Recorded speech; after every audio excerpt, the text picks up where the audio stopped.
আমি বলবো এখানে কিন্তু আমরা গত প্রায় ৬-৭ দিন বৃহস্পতিবার থেকে কিন্তু আমরা টোটাল একটা এমন একটি অন্ধকার অবস্থার মধ্যে ছিলাম যখন ফোনে কথা বলছি নিউজ পাঠানোর জন্য আমি কি বলি সেটাও অপর প্রান্তে শুনতে পাচ্ছেন না, অপর প্রান্ত থেকে কি বলেন সেটাও আমি শুনতে পাচ্ছি না। সো এইরকম একটা পরিস্থিতিতে ধরেন it was really very difficult to make this passes.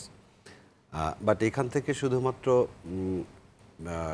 তিনটা চারটা আন্তর্জাতিক সংস্থা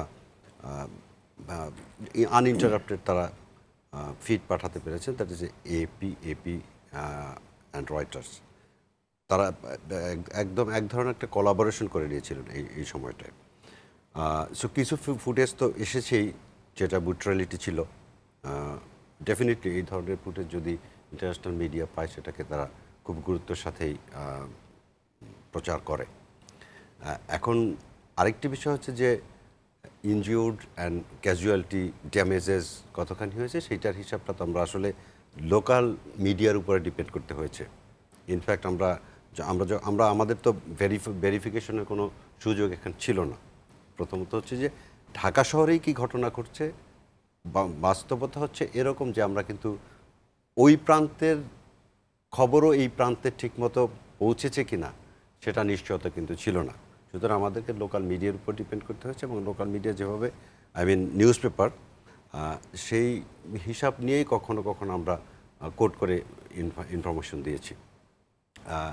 মাননীয় তথ্য প্রতিমন্ত্রী যে বিষয়টি আমাদেরকে জানিয়েছেন সেটি হচ্ছে যে উনি কারো নাম মেনশন করেননি, কারা অ্যাটাক করেছেন, বাট উনি এনশিওর করেছেন এটা that was not the students যারা ডিমান্ড করেছিল কোটা রিফর্মসের জন্য, তারা নয়, এর বাইরে সন্ত্রাসী একটি third party, quote and quote third পার্টির কথা উনি বলেছেন, বাট উনি কারো নাম মেনশন করেননি।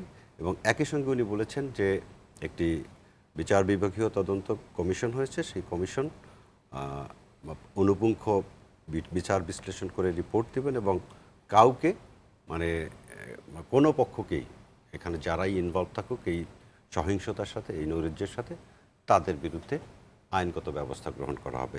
এটা ছিল মোটামুটি তার একটা একদম মোদ্দা কথা যেটা বলা যায়। আর আরেকটি জিনিস যেটা আমরা লক্ষ্য করেছি সেটা হচ্ছে বাংলাদেশ টেলিভিশন। বাংলাদেশ টেলিভিশন হচ্ছে এদেশের রাষ্ট্রীয় সম্পদ এবং একমাত্র টেলিভিশন আমি বলবো যে রাষ্ট্রের যেই বিষয়গুলোকে প্রচার করা প্রয়োজন সেটি ওই ঢোকার পরের থেকে পুরো জায়গাটা একদম কি বলবো, ইট ইজ বিয়ন্ড ডেসক্রিপশন। ভাঙচুর, অগ্নিসংযোগ এবং লুটপাটের যে দৃশ্য আমরা এখানে দেখেছি সেটা এর আগে কখনো এরকম হয়েছে আমরা বাংলাদেশের ইতিহাসে শুনিনি।